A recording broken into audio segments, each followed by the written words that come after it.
Assalamualaikum warahmatullahi wabarakatuh.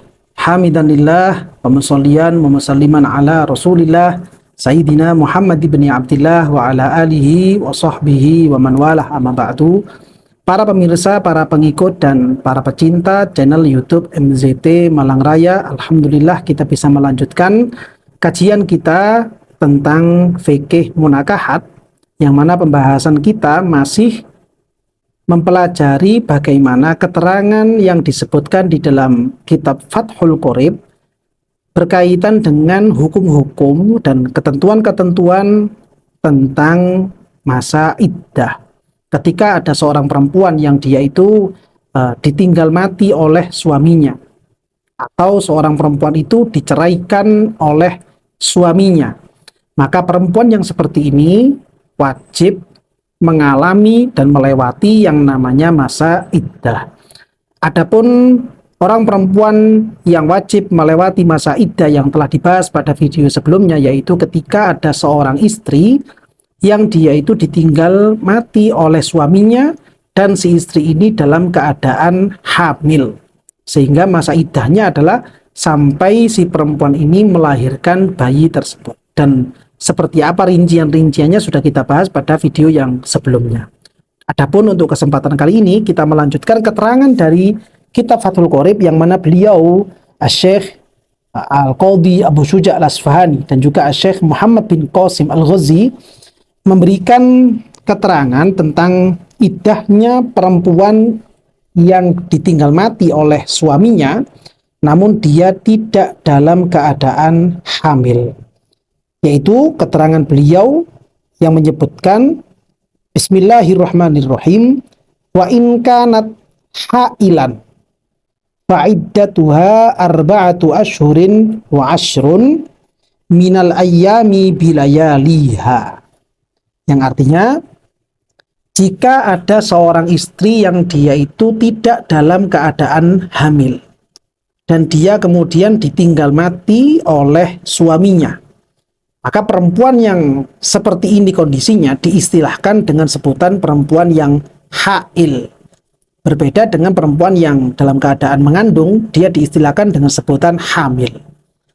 Ketika ada seorang istri yang dia itu dalam keadaan hail saat ditinggal mati oleh suaminya, maka perempuan yang seperti ini wajib melewati masa iddah.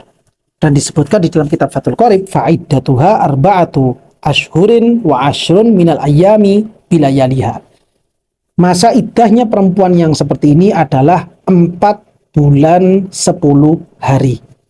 Jadi selama 4 bulan 10 hari sejak kewafatan suaminya, sejak kematian suaminya, terhitung dari kewafatan tersebut, selama 4 bulan 10 hari si istri ini harus melewati yang namanya masa iddah.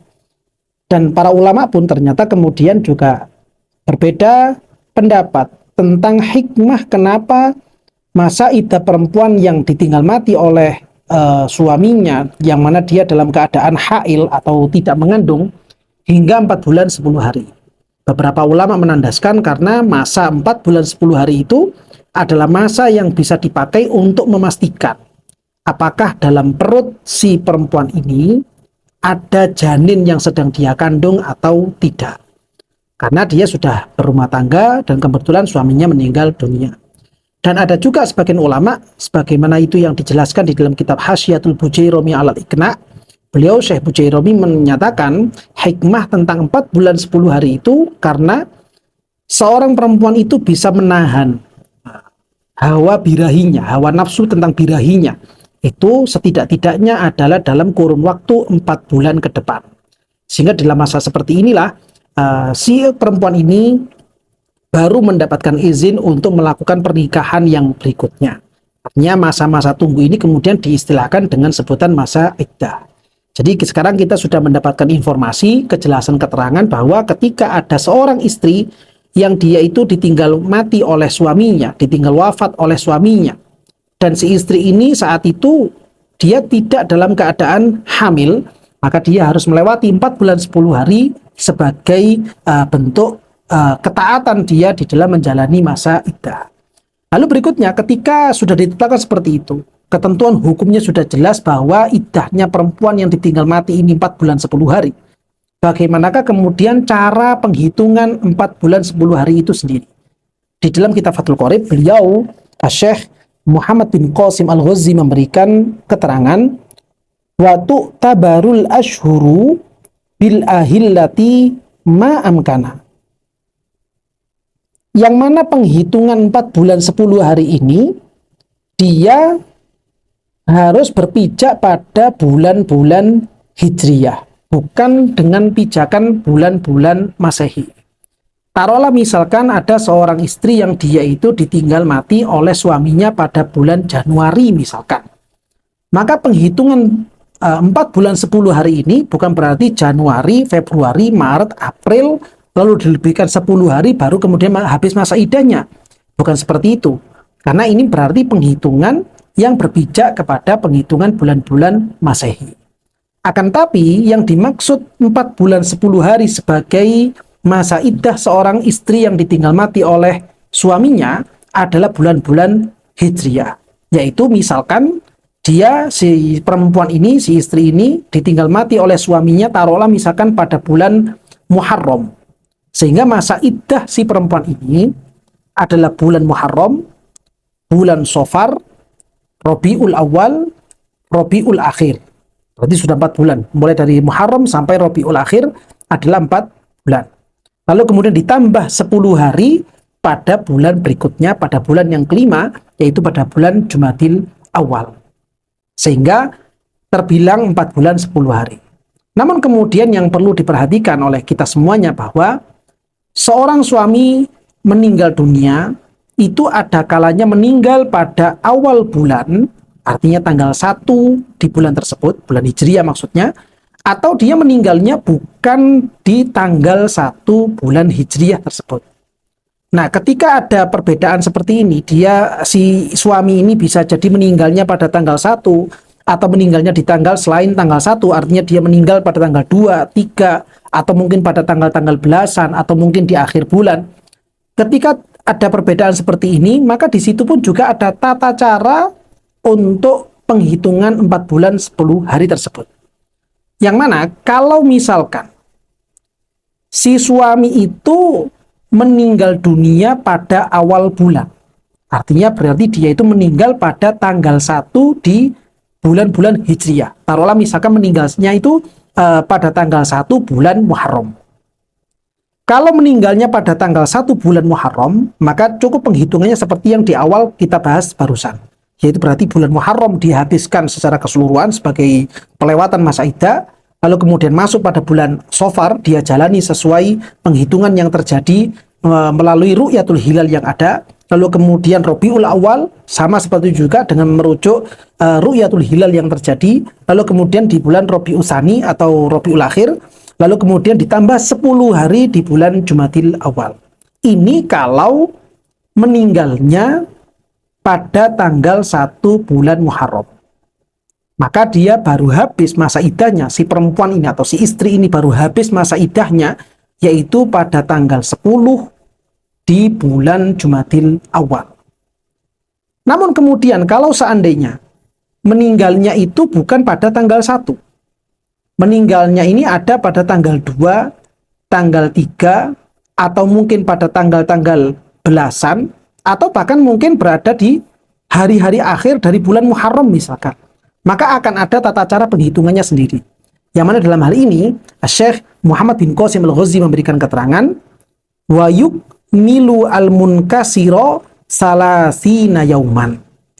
Jika seandainya si suami itu meninggal pada selain tanggal 1, artinya tanggal 2, 3, belasan, atau di akhir, maka bulan di mana kewafatan si suami ini diistilahkan dengan sebutan bulan yang mungkasir. Bulan yang mungkasir itu pengertiannya adalah ketika si suami meninggal di selain tanggal 1 bulan-bulan Hijriah.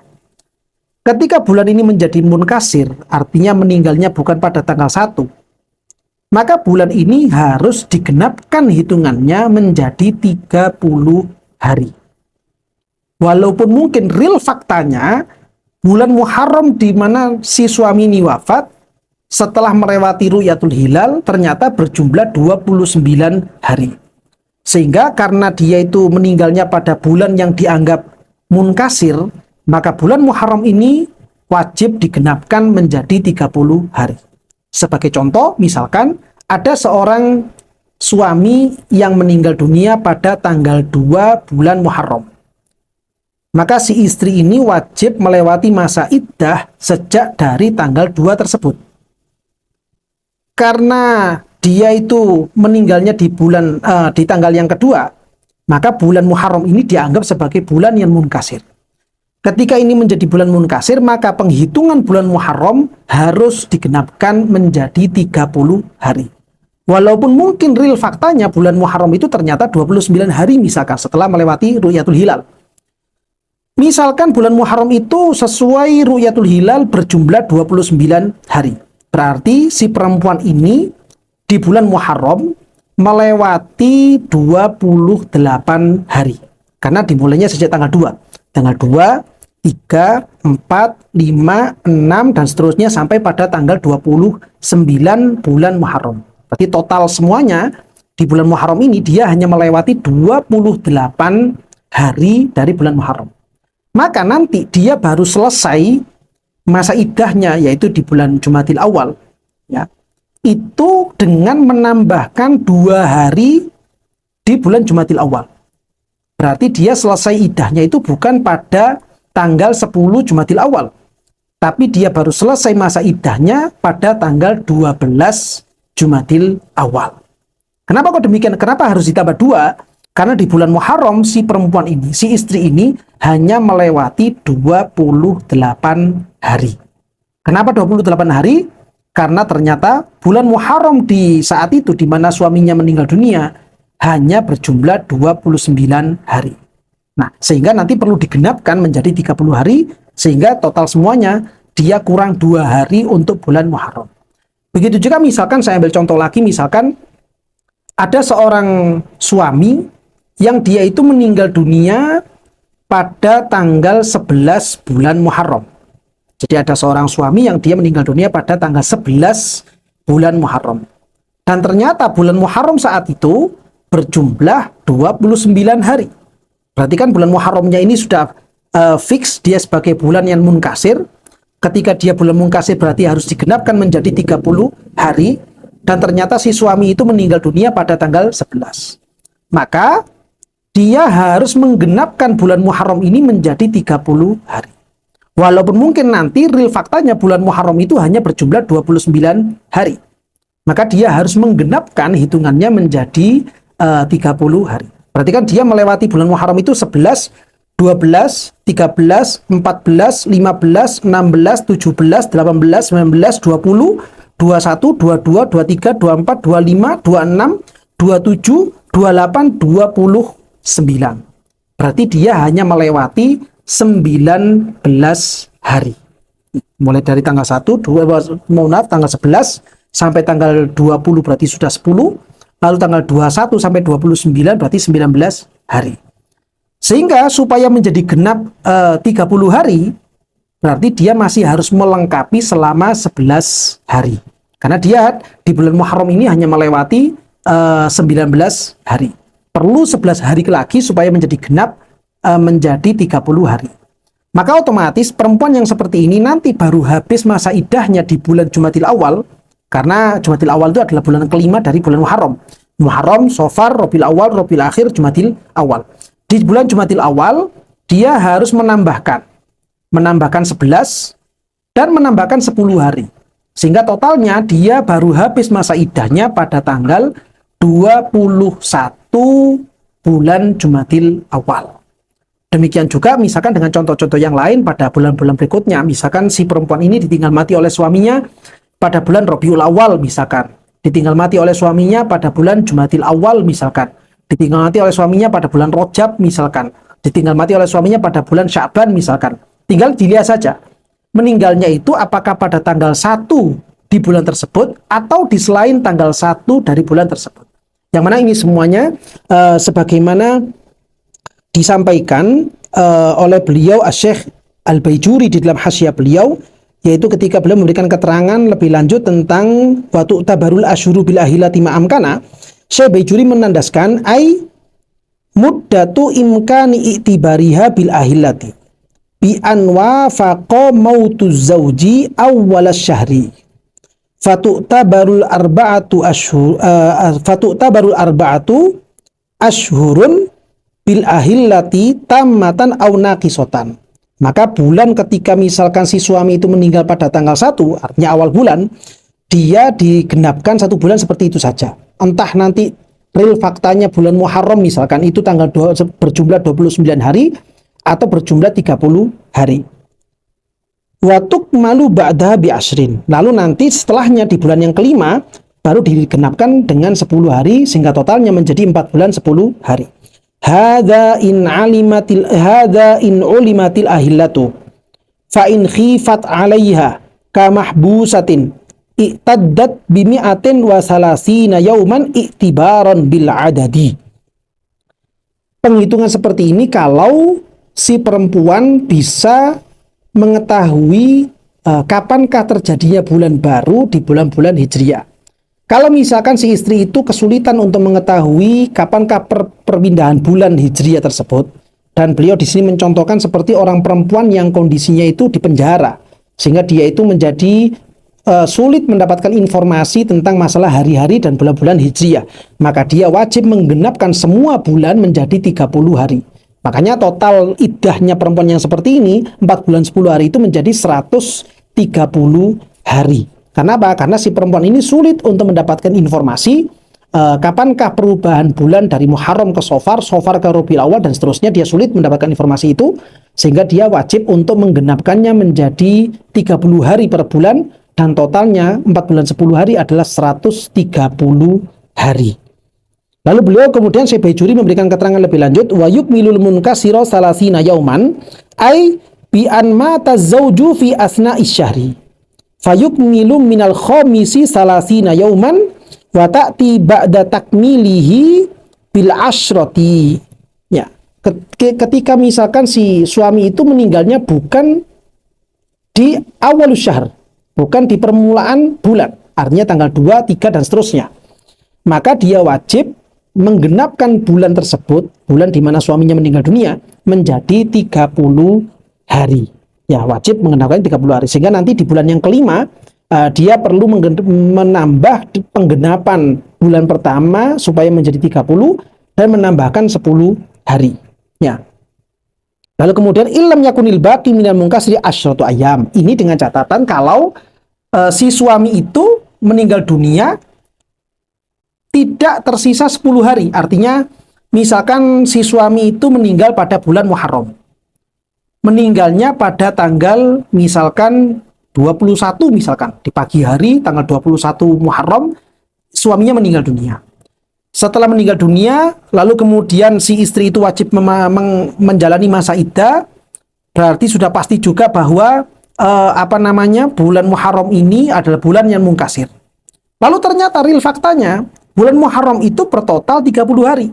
Berarti si istri ini melewati bulan pertama selama 10 hari.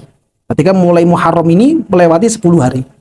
Kalau misalkan seperti itu, artinya di bulan pertama suaminya meninggal ini si istri melewati selama 10 hari, ya, maka dia tinggal menyelesaikan di bulan berikutnya, artinya Safar, lalu kemudian Rabiul Awal, Rabiul Tsani, dan juga Jumadil Awal sesuai dengan penghitungan aslinya.